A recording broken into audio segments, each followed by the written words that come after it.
बिस्मिल्लाहिर्रहमानिर्रहीम। अस्सलाम वालेकुम। आज मैं चिकन शामी कबाब बना रही हूँ। उसके लिए मुझे जिन चीज़ों की ज़रूरत है, ये एक पाव चने की दाल है, इसको मैंने 3-4 घंटे पहले भिगो के रखा है।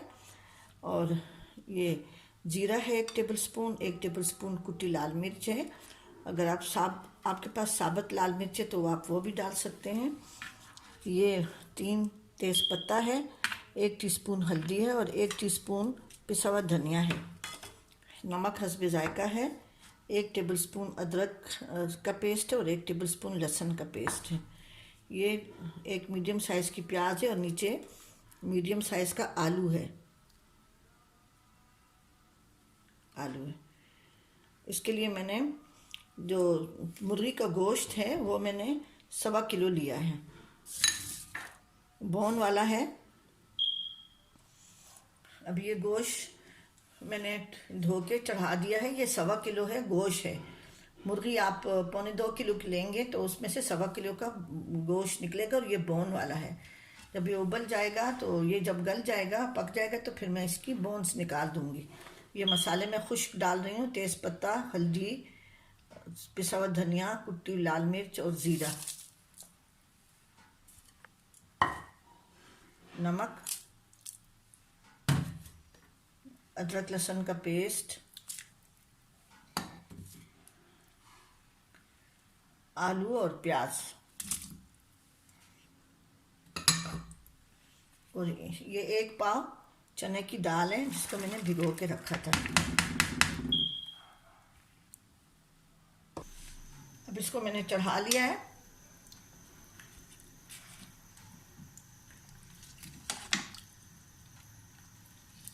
जैसे ये गल जाएगा, दोनों दाल और चिकन दोनों पक जाएंगे, तो फिर मैं इसको अलग अलग करके गोश्त को, चिकन को मैं फिर अलग कर दूंगी दाल से।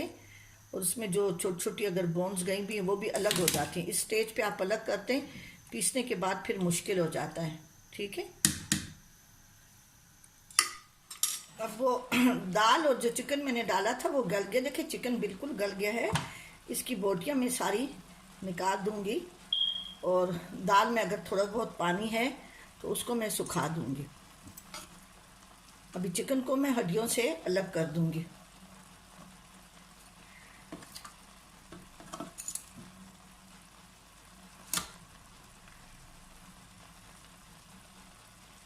इसी तरह से सारा करके, और ये चिकन को मैं हड्डियों से अलग करके और दाल को फिर मैं पीसूंगी। और इसको मैं जो है ना, इसका मैं रेशा बनाऊंगी चिकन का।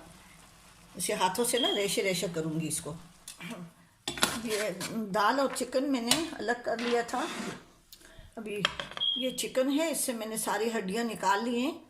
अब इसको मैं रेशा करूंगी। दाल को मैं पीस रही हूँ।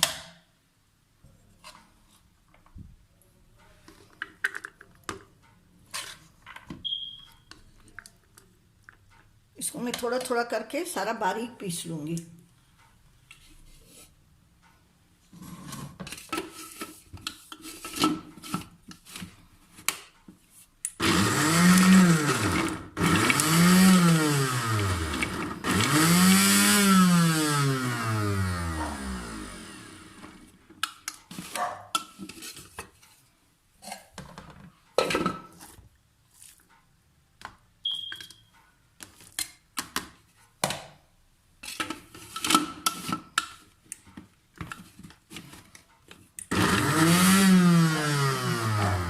मैं सारा इसी तरह से बिल्कुल बारीक पीस लूँगी।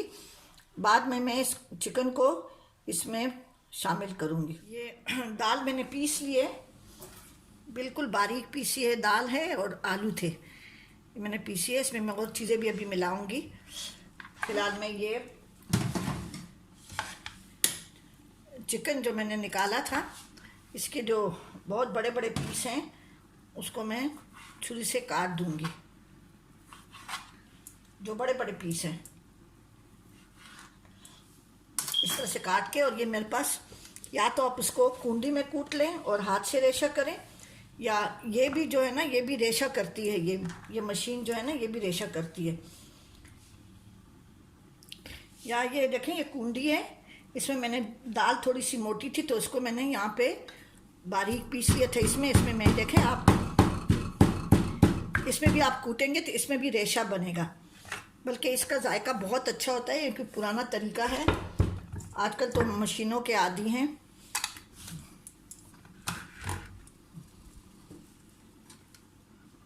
देखिए ये मैंने इसमें डाल दिया है। इसमें ज़्यादा नहीं डालें, फिर वो पिस जाएगा, रेशा नहीं बनेगा यो।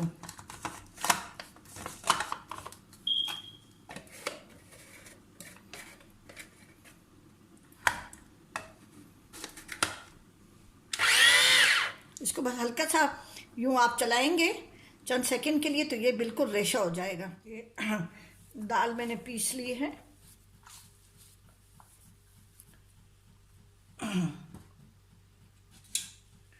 ये वो चिकन है जो मैंने निकाला था, उसको मैंने रेशा कर लिया है। ये एकदम से मैं पूरा नहीं डालूंगी।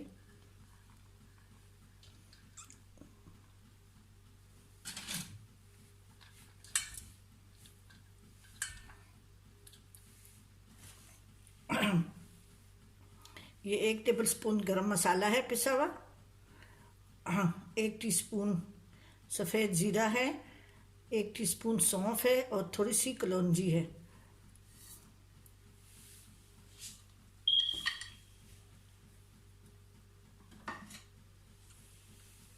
ये प्याज है एक मीडियम साइज़ की और पुदीना है।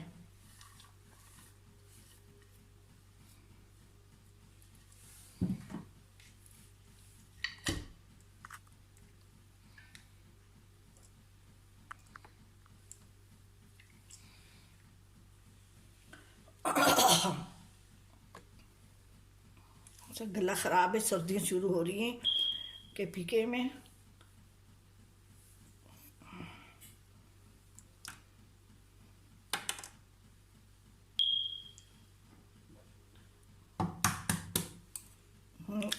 दो अंडे में डालूंगी इसमें। मैं कबाब में ऊपर से अंडा नहीं डालती, जो मेरे हाथ साफ सुथरे हैं।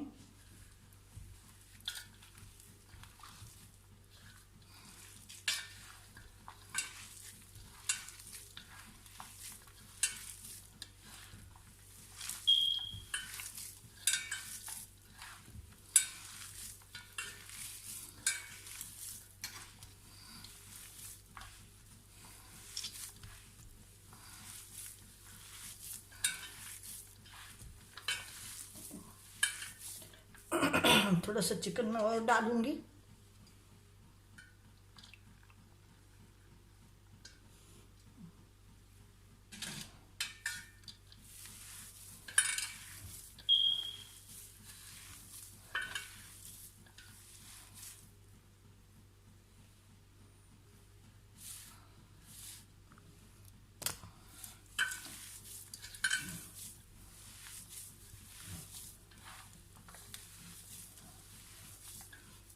अभी मैंने इसको मिक्स कर दिया है। इसको मैं 10-15 मिनट तक रखूँगी, फिर उसके बाद से इसकी मैंने टिक्की बनानी शुरू करनी है। ठीक है, इसमें मैंने सब कुछ मिला लिया है। आप प्याज भी ज़्यादा मिला सकते हैं। इसमें मैं बच्चों के लिए कभी कभी गाजर भी डाल लेती हूँ, क्योंकि बच्चे ये चीज़ें शौक़ से खाते हैं। बिल्कुल इसी तरह से बारीक जैसे मैंने प्याज बारीक काटा है, ये इसी तरह से मैं गाजर भी काटती हूँ कभी कभी। इसी तरह से बच्चे खा लेते हैं। बंद गोभी भी डाल दें, लेकिन मैं आज कुछ भी नहीं डालूँगी, सिर्फ ये दाल के कबाब बनाऊँगी। बस ये 15 मिनट तक मैं रखूँगी, फिर मैं इसकी टिक्कियाँ बनानी शुरू कर दूँगी। वो शामी कबाब का मसाला जो मैंने मिक्स करके रखा था, उसके मैंने कबाब बना लिए हैं।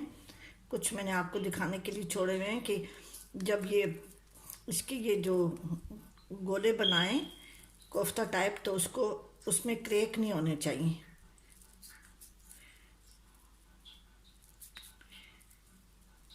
और शामी कबाब जो बहुत ज़्यादा पतले भी नहीं होते, क्योंकि सब मसाला पका होता है। तो अगर ज़्यादा पतले होंगे तो ये फिर टूट जाते हैं। और जब भी फ्राई करें इनको थोड़े से तेल में जैसे शैलो फ्राई करें।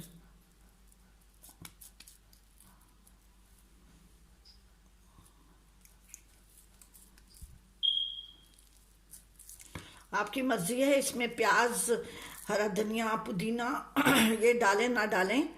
मैंने हरी मिर्च इसलिए नहीं डाली, और अदरक के बच्चे खाते हैं तो उनके मुंह में आते हैं।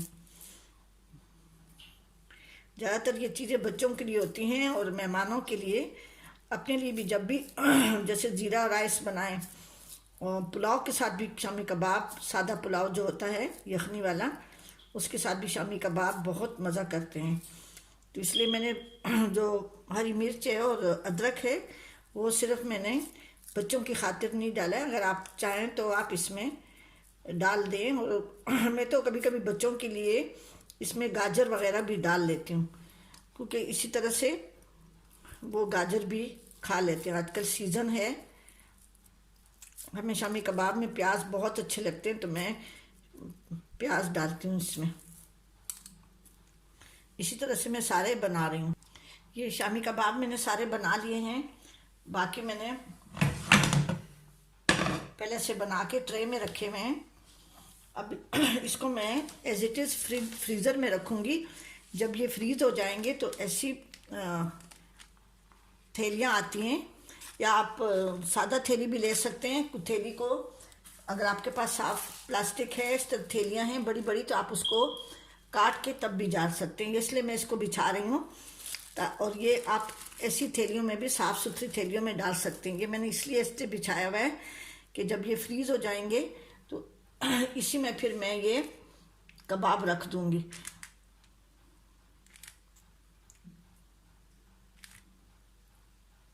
जब ये फ्रीज़ हो जाएंगे तो ये अंदर से ये मैं निकाल के और इसी में ये कबाब मैं रख दूँगी।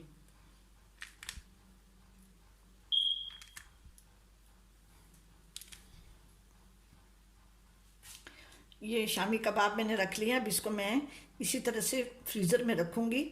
जब ये फ्रीज़ हो जाएंगे तो ये जो थैलियाँ मैंने नीचे बिछाई हुई हैं, इसको निकाल के मैं इसमें रख दूँगी। आप अपनी मर्ज़ी से कंटेनर में भी रख सकते हैं, लेकिन फ्रीज़र में बाज़ों का गुंजाइश नहीं होती, क्योंकि हम लोग हर चीज़ फ्रीज़ करते हैं। तो इसलिए आप ज़रूर बनाएं, और मेरे चैनल जर्नी ऑफ टेस्ट को ज़रूर सब्सक्राइब करें, और कमेंट्स करना ना भूलें, ज़रूर कमेंट्स करें।